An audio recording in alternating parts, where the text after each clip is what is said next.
Welcome. We finally have made it. The last chapter in our online training, the role of the coach. So you think back to chapter 1, why FIM was created. Chapter 2, how did we put it all together? Chapter 3, your data piece. Chapter 4, the extensions of FIM. And finally, the meat and potatoes of our role as a coach. Here we are. So let's begin.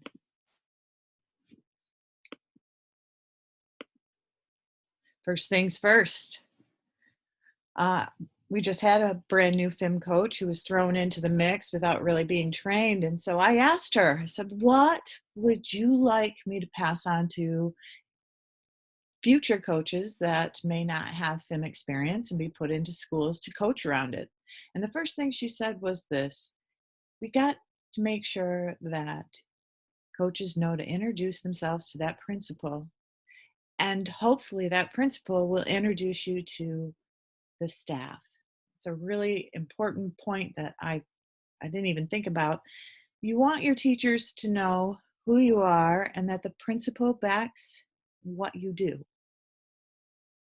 So make sure you get that right away, as well as those email contacts, because you're going to want to keep in touch with all of these teachers through email and through Google Docs, of which I'm going to share with you in the later slides.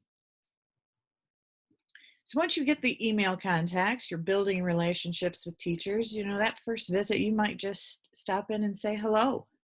It can be as simple as that, because we know relationships are the most important thing a coach can do before we come in and observe. Creating a Google Doc that shows when you'll be visiting is a really powerful piece that I personally didn't do right away in my coaching. And now I see the value in it. Instead of asking teachers when you might come and visit, it's so much easier to set up a Google Doc showing them when you're going to be in their school and when you'd like to meet with each of them. I used to race around trying to visit everybody in one day, and I found that, it was just like surface teaching, and I never got real deep with anything. So what you're going to want to do is set up a doc and just start picking teachers. Once you get their schedule, that's the other thing. When you're with the principal, get that schedule. You're going to want to know when they teach math and when their prep time is, and when they do FIM. Sometimes they don't do FIM during their math hour, so you'll want to get those times down so that therefore you can create this doc knowing which teachers you can visit at which times during the day. And I'll show you that. Another powerful piece is creating that monthly FIM calendar. Especially in the beginning, teachers get really confused as to how FIM is done in a month's time. And so handing them a monthly calendar, knowing what week they're supposed to be on, is huge for you, because you're going to want to keep all your teachers on that same cycle. You don't want them scattered throughout. It just gets way too confusing. We're going to be reviewing the non-negotiables today, to implement FIM with high fidelity. We're going to have a checklist for that and for you. Common scoring for your first PMT, that is going to be something as a coach you're going to want to make sure happens. It might have happened in the PD, but you'll have to check on that, because that is vital if we want our data to tell us something. And then finally, setting up your grade level spreadsheets, of which we talked about in chapter 3, how to set up a spreadsheet, how to use it. So here we go. Calendar and timeline. Remember this calendar, all 16 standards will be progress monitored every month of a school year. And we need to make sure everybody's on the same page as when we're going to start FIM. This again could have been done during PD. Make sure of it. Take note of it, because that's the day we all start. And remind them, cycle A is the first 2 weeks of the month. Cycle B is the second 2 weeks of the month.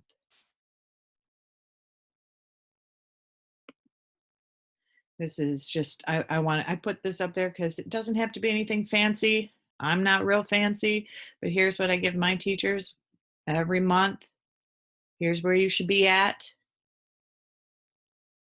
Here's when you're going to be graphing your data. Here's when you give the test. I think it's also important to do this because you'll need to look at their school calendar. What days do they have off? Is there, when are the vacation days? When are their short weeks? Because if it's a 2-day week, you're not even going to want to do FIM on that week. I'd say if there's 3 days or more, you could double up and do FIM. But that's a conversation you're going to want to have with the whole staff and make sure everybody stays together. So I get this calendar off Google Images, then throw in what the weeks should look like for FIM. Real easy, and teachers truly appreciate it. And you will too. Here is something I created about, I think I'm in my second year of doing something like this, and I've noticed how beneficial it is. Putting all of my teachers on a spreadsheet and letting them know month by month what days I'll be visiting. So I'll share that with them, and then they know and they can prepare for me. If you look at this, if I highlighted in yellow, that meant that I was able to speak with them or observe them or have reflective conversations or help them create classroom graphs, do quick sorts. So it's kind of a diary for me or a journal, and it lets me know who I might need to visit next. This way, you don't get, a lot of times I would email and say, okay, who would like me to come visit? And I wouldn't get any responses.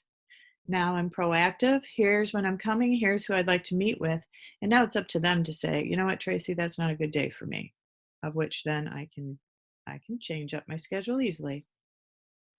So I highly recommend this Google spreadsheet to share with your staff monthly.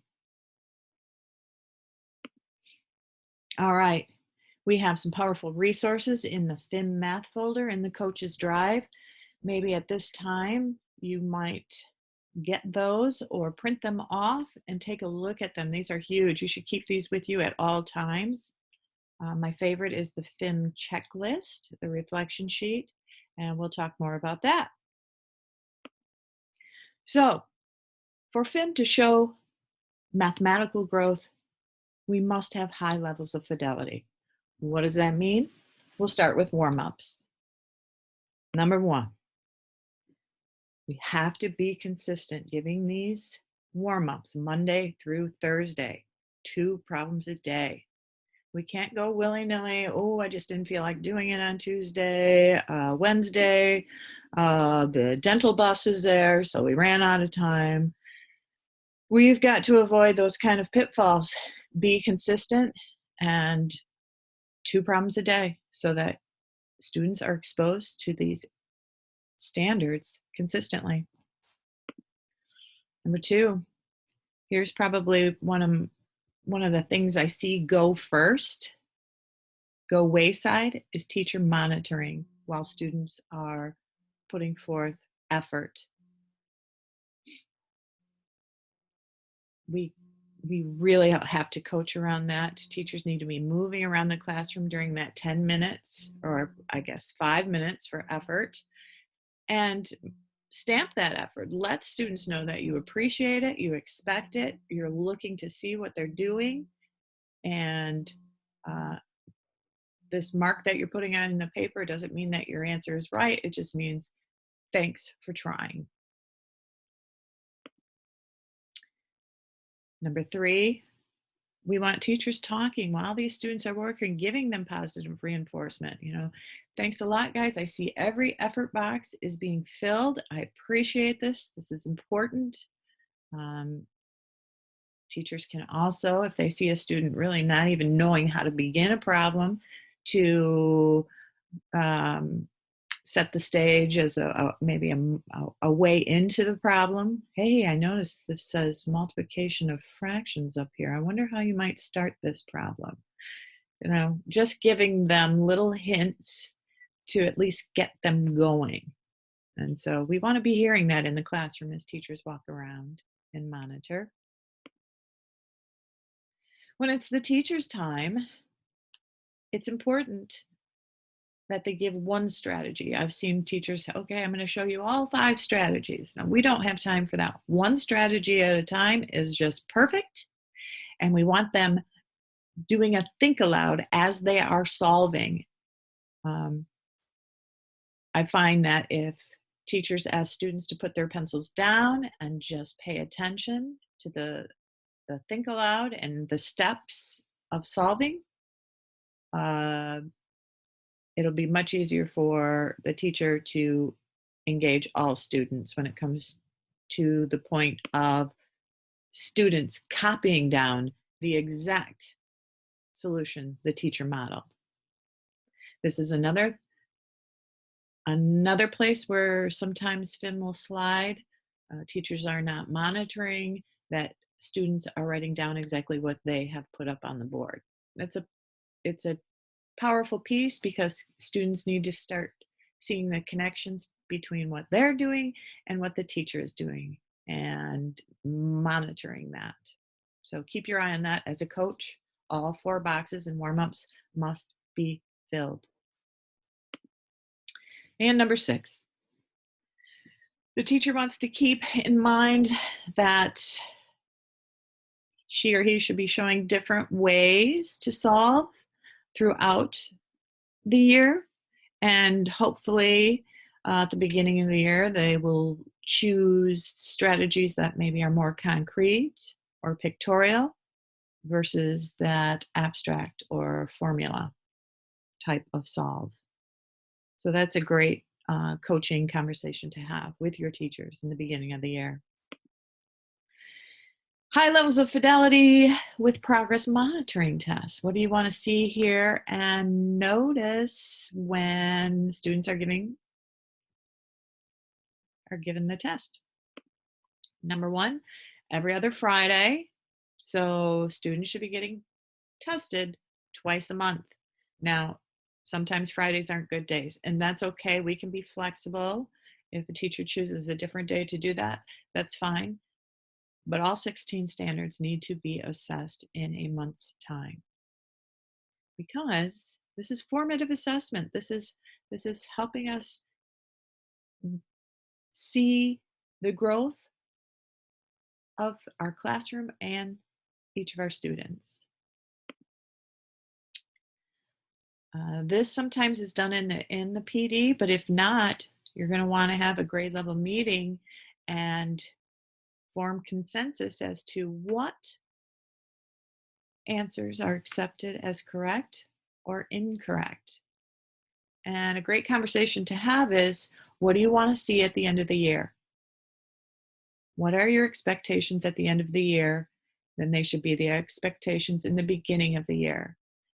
Some teachers like to grade soft in the beginning because students have never seen this before, and it's just not fair to mark it wrong. Well, our role as a coach is to get that across, that whatever we are deciding is to be expected at the end of the year should also be at the beginning of the year. And it becomes much easier to correct tests once you have that consensus. So make sure all grade level teachers are okay with the decision made. And now our data will tell us something. We want our teachers, we know they don't have time. We want it to be quick. It's right or wrong. right or wrong. You're either marking a smiley face or a check mark. Smiley face, correct. Check mark, wrong. Some teachers use stars. Be consistent with your symbol so when it is passed back to students, they know which of their problems are right and which are incorrect. So those off Fridays where we're not testing, students are graphing their results. So teachers have about a week to grade their PMTs. So when they pass them back, students can quickly graph their results on the student graph. And now the data is transparent to them, and now they own it.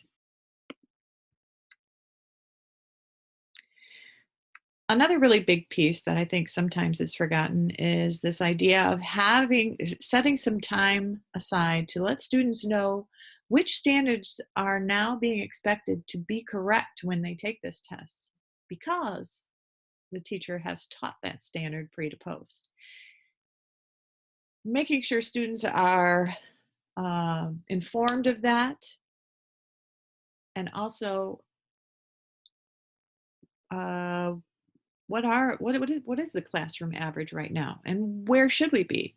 If the teacher's taught 3 standards on this test, then we should be expecting a classroom average of 3. Just having those kind of conversations are pretty powerful. It helps students focus. They might spend more time on those 3 problems on the test because it is an expectation. And lastly, again, these high quality questions regarding growth, setting goals, allowing students to talk about their goals, where they want to be the next time they take this test, um, and celebrating when we see that it happens. So if we can get these fidelity pieces in our first year of FIM, I promise you, you're going to see mathematical growth increases. This is an example of such. We were granted the seed grant where we went into schools in North Carolina, California, Illinois, Michigan, and we set up treatment groups and control groups. So the control group, we did not coach around FIM. They did FIM, but we didn't coach around it. We just said, here's the documents. And then the treatment group, we went all out on these fidelity pieces. And these are our results. And as you can see, significant changes in NWA math score treatment versus the control group. So we know it works. And as a coach, we're going to want to keep our eye on that. Lastly, these are less important, but coaching opportunities around absent students. A lot of teachers will go, what do I do? Do I give them the test? Or do I just skip it this time? And we often just say, if that student was in class all that week to get those problems, to be exposed to those problems, yes, go ahead and give him that test the next time that he's in school. But if the student was out for 3-4 days, it's all right. It's all right to skip. Grading, a lot of times teachers will want to grade these, and we are resistant to that. Sometimes in our middle school or high schools, they may give points to those standards that have been taught and kids are getting right. They will get points for that. But that again, that's just a coaching conversation, and be real flexible. Go with where teachers are at and what they would most like. Classroom organization, transition. These are important topics that you might be able to coach around. Some teachers are just seamless with the passing out of the papers or the collection of papers. The transition is effortless, but you may want to coach around that with some others. Data discussions, I recommend having those at least once a month, doing a quick sort, looking at the student work, deciding which standards might need to be retaught or revisited. And then intervention and enrichment, which is basically those data conversations. So you've got a student who's getting 7 out of 8 and it's only in the second month of the year. This child is math strong. What are we going to do to meet his or her needs? Great conversation.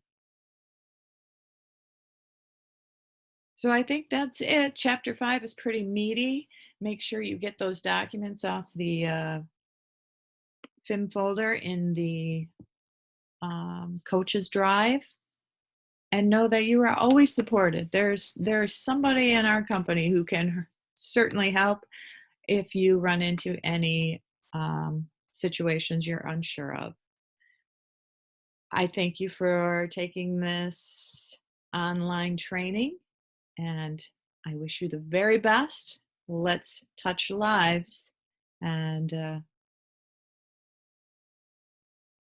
thank you.